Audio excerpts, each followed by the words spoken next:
Hello and welcome back to the channel, where today we'll be doing something a little bit different. It is the 16th of January and EA have just released a new gameplay refresh update with all the new patch notes. So we will be looking through them, taking a look at seeing what the differences and changes they've made are, and just giving it our overall verdict on how we think it's going to play out for the game in the weeks to come. If we scroll down, we've got apparently the most significant mid-season gameplay overhaul they've ever made based on feedback, so that's quite interesting. I'm not too sure on some of the changes they've made. I've seen a couple of them, but we'll get into them shortly. So with the gameplay refresh update, you can expect to see major updates to core gameplay systems like passing, shooting, goalkeeping and defending, more offensively fluid gameplay enabling you to move the ball easier, reduced tacklebacks and AI interceptions, addressed issues like defenders catching up to dribblers too often, updated rush club search in Football Ultimate Team. So, by the sound of this, it benefits attackers, and if you're an attacking player or you have quick attacking players, it could really benefit you. I think rapid and quick defenders will go up in price, definitely, if they're making it so that it's harder to catch up to quick attackers. Or I wonder if that's quick dribblers actually, or people with good dribbling rating. Anyway, let's jump into the changes we're making to EA Sports FC 25. Oh, here we go, it's the first one. Attackers controlling the ball are naturally slower than when they're at the full sprint without the ball, but we've seen that defenders can sometimes catch fast-moving ball carriers too quickly. Very true, it's been like this for years now. I don't think we've ever seen anything different. As a result, title update number 8 addresses instances of players catching up to the ball carrier despite the ball carrier having much higher pace attributes. So it is dependent on the pace attribute then, by the sound of it. That's interesting. In practice, this means it will now be harder for slower defenders to catch up to faster attackers in FC 25. Addressing the issue not only removes a pain point you've been telling us about, but it also helps us further focus on providing a more fluid offensive gameplay experience as detailed throughout this pitch notes. Here's how a defender could have caught up to an attacker before title update number 8. So this is just a quick... so, I mean, it doesn't give you the paces there, but it gives you a pretty good idea of how a defender might be able to catch up to a player before. And this is it now, guys, after title update number 8. So you can see it's taken a lot longer for the defender to actually get there. It gives the attacker a little bit more time to think about what they want to do. But by the looks of it, he did almost nearly catch him there when he got to the box. So you might not be able to just sprint all the way through to the goal, which is good. You don't want to be doing that because you will just concede goals every single game. More fluid offensive positioning and better attacking support. So they've had a look through some feedback and decided to make some changes to the attacking side of the game to make it more effective and fun. Improved AI teammate attack and run quality when trying to beat the offside line. I presume this is all to do with playstyles and playstyle pluses and plus pluses. AI teammates can now better hold their runs when near the line and get back onside more quickly. This is good, I like this. A lot of the time some of my attackers just stand offside or they don't make runs or anything like that, so hopefully that changes that. Increased intelligence of attacking and supporting runs made by AI teammates, again good. Improved effectiveness of inside and advanced forwards. That's great because I use inside forwards. That's brilliant. Move further up the pitch and can better evaluate when to run into space. Oh, where have we gone? There we go. Instead of stopping their runs, players are now able to provide quicker support when they are familiar with their role. So this is brilliant if you use, like my tactics video, like I said, if you use an inside forward plus or an inside forward plus plus, or alternatively up front if you've got an advanced forward on plus or plus plus, in my case Mbappe, sorted. These players will benefit massively from this role change. To clarify this last point, does not mean you will see someone like a CDM all of a sudden become a striker. It means that all roles are simply faster at performing support tasks, like making themselves more open to receive a pass. So this basically means that no matter what position your player is in, if they have a role plus or a role plus plus, they will be better than they were previously, as I'm understanding that. Basically they will do more. They give you more options in passing, more options in runs, everything like that, basically to give you a better chance of moving the ball forward quicker and make it, well, just forming more attacks basically. These tactics changes are intended to make your team more active when you're attacking, giving you more options while making attacks and feel more fluid and organic at the same time. I'll be interested to see how it works with them coming back. If they're running forward, that's fine, but if they just stay forward, that might be a bit of an issue.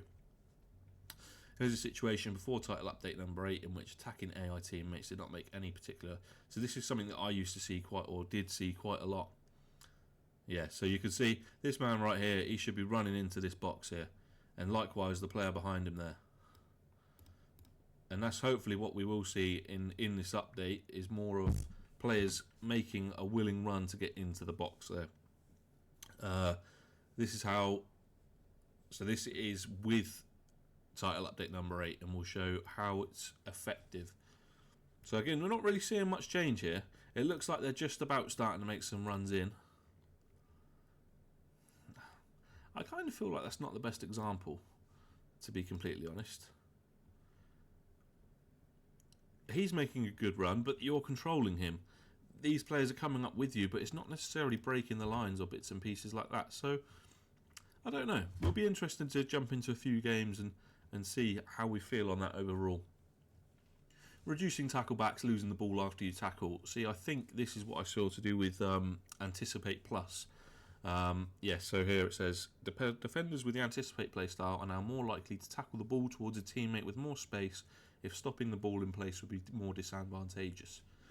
So effectively, if you make an interception and the ball just stays at your feet, it will do that if it's safe to do so. If not, the ball will be cleared closer to a teammate. Improve the quality of touches from defenders and defenders can make on tackles. Here's an example of a tackleback situation we've addressed. This footage was before title update number. Is there an actual gameplay one of these? No. Okay. How long is this? Okay. So that was before. So as you can see here, this player will have Anticipate or Anticipate plus or plus, and the defender intercepts the ball and it comes off of the player and out for a corner or a goal kick, sorry. Here's how the same situation can play out after title update number 8. Note that the attacker doesn't end up winning the ball. So the defender comes away with the ball very clearly there. Thing is, I get the frustration when you have a player who makes an interception and it carries on going to the opponent. But if that happens every single time, people will just end up getting frustrated with that now. Because in football there is always the element of bounces, and people are going to say the game's rigged and scripted and so. But I think it should happen. I'm not saying it should happen as often as it did, or I'm not saying that defenders should win the ball every time. I'm saying there should be a good balance. Address 2 issues which could have resulted in tackle back. So the ball carrier could have unintentionally stumbled forward when being tackled and winning the ball back. Again, that's the sort of thing that happens in real life though.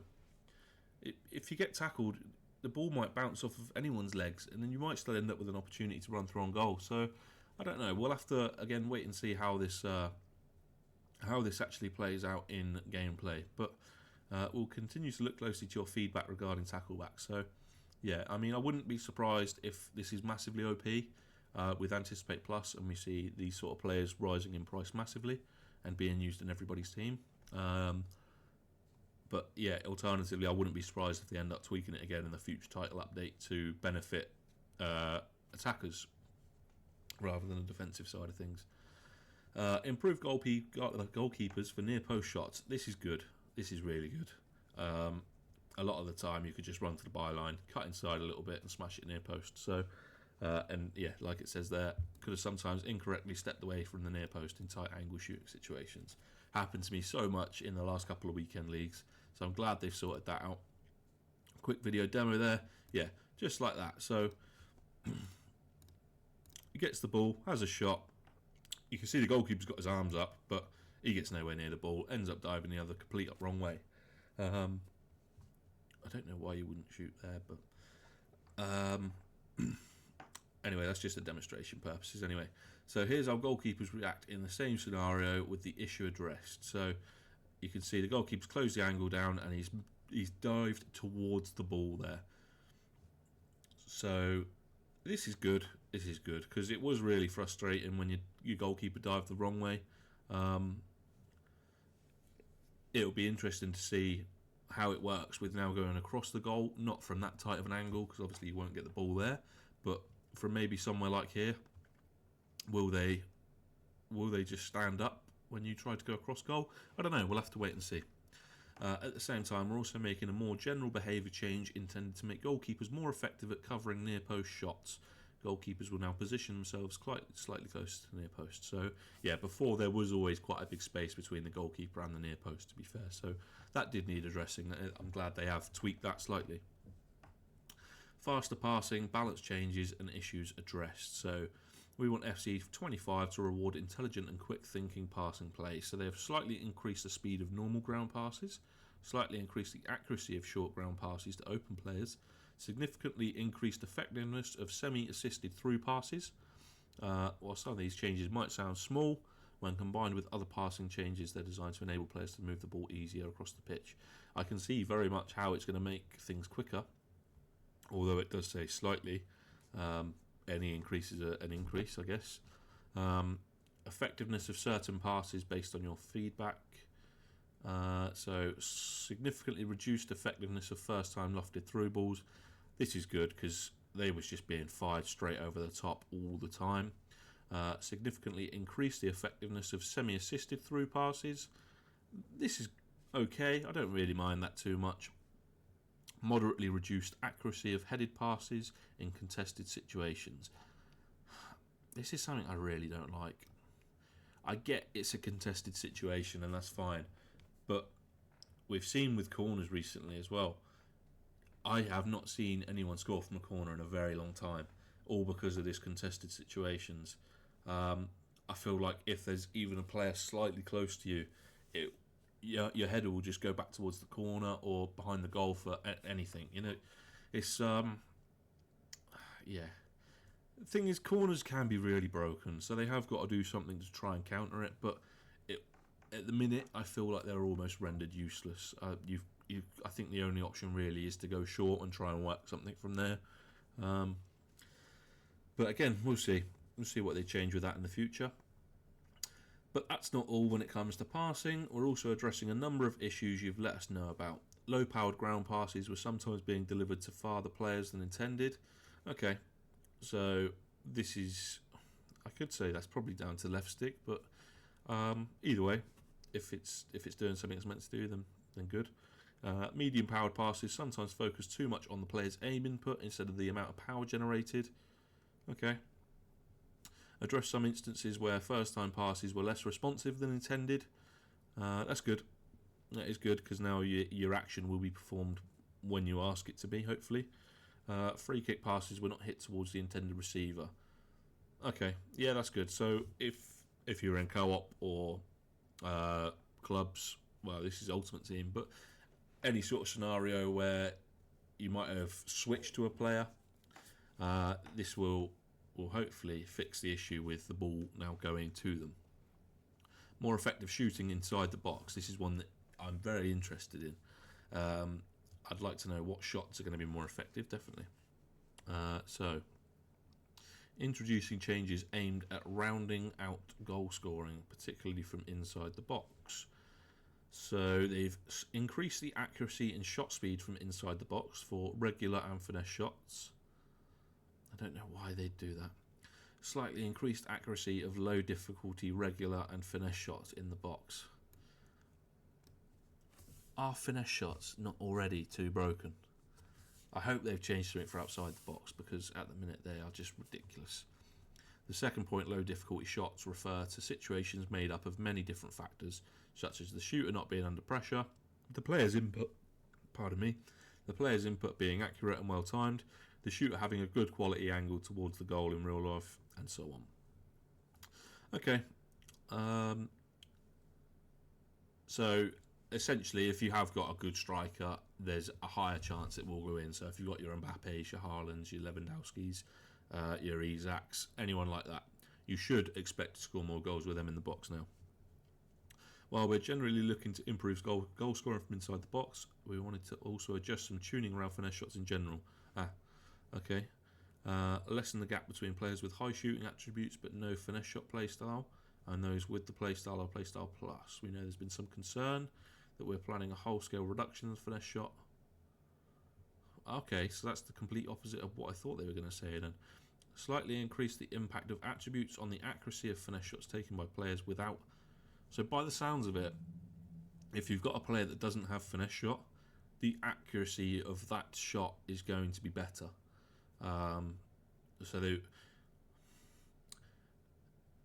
It's difficult because that almost renders the idea of the finesse shot playstyle a little bit pointless. Don't get me wrong, it's like saying anyone can have a finesse shot. Anyone can have a finesse shot. But they may as well give everybody finesse shot as a base trait if they're going to do that, surely. We've also addressed the following issue, addressed some instances where first time shots were less responsive than intended when the input was performed late. Okay. On to defensive positioning and behaviour then. We're getting towards the end of this, I think.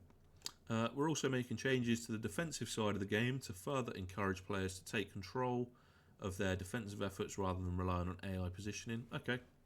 So in competitive Football Ultimate Team and online seasons, AI defenders will mark dribblers less tightly and will be less likely to cover shooting lanes near the edge of the box. That doesn't really affect anyone unless you are in the pro competitions or competitive leagues. Further decreased how often AI players are able to make successful interceptions. That's okay. I don't mind that. But if players that have got the play style were still doing them things, then that's okay. Again, it goes back to the thing of like having a trait in a play style. If your play style is going to be rendered useless, then there's no point in having it in the game. So players with your intercept plus, like your Camavingas, I've just recently got Guendouzi. You know, there's so many players. I think one of the new John Stoneses might actually have intercept plus. There's so many players with that they can't decrease it to the point where they're almost the same level as anyone that doesn't have the interception playstyle. I don't know. At the same time, we of course don't want to neglect the defensive side of the game, so we're looking to address a few areas based on your feedback. Defenders will focus more on man marking when defending counter-attacks starting from corners. The intent of this change is to provide more effective defensive positioning against counter-attacks. Right mid and left mid players with a winger balanced role can drop deeper when defending. False backs can stay central for too long. When the team lost possession, they will now immediately look to return to the left back and right back positions. Okay. That's okay. So if you are someone that uses false backs, a little bit like Chelsea, your left back or right back will slot into the CDM position when you have possession. When you lose possession, I think basically what they're saying the issue was is they didn't revert back to their original positions at left back or right back. That's interesting. I've not actually used false backs this year. I might have to give it a go because I've got a good set of wing backs really. So updated Rush Club Search in Football Ultimate Team. We wanted to make it easier for players to search for the right player items when putting together their squad. Near future server release, you'll be able to search for player items simply by selecting the current Rush bonus requirements. So by the sounds of it then, the 5 objectives that come up on the right hand side, you'll be able to click one of them, and each one you click will give you a player or 5 players that you can choose from, which is good. I like that because otherwise you've got to search for your club. I was playing it last night and you had to look for one with a specific play style, and there's no actual way of searching for that, so you've just literally got to go through your whole club until you find one. In cases where you don't have 5 player items that meet such criteria, search results will list your top players instead. So you could have 3 players that had Intercept Plus, for example, and then it would show you Haaland and Mbappe, or whoever your 2 best players are. Pardon me again. If you have no eligible player items, you'll just see your top 5 players instead. Okay, I like that. That's a good change. That's a smart change, and it makes sense. So, yeah, really not opposed to that at all. Okay. Well, in general, I think there's definitely some good bits to take out of here. There's also some bits that are maybe a little bit strange, but I'm looking forward to it. I think the game will be more fluid. Definitely. I think attacking will be a lot more fun. I think if you've got Anticipate Plus, you could be onto a winner. That would be the big taking point to take away from this, I think, because then I'm pretty sure you're going to win the ball at least 90% of the time you're making a tackle. So, yeah, definitely let's get a couple of Anticipate Plus or Plus Plus players into your side, 100%. Not Plus Plus, sorry, just Anticipate Plus. But yeah, let me know what you think of the patch, guys. I'm going to jump into some gameplay on stream tonight. So if you want to come and join me there, it's Grizzly1305 on Twitch, or I think I will be streaming on YouTube tonight, hopefully, if all goes well and to plan. But take care until next time. Goodbye.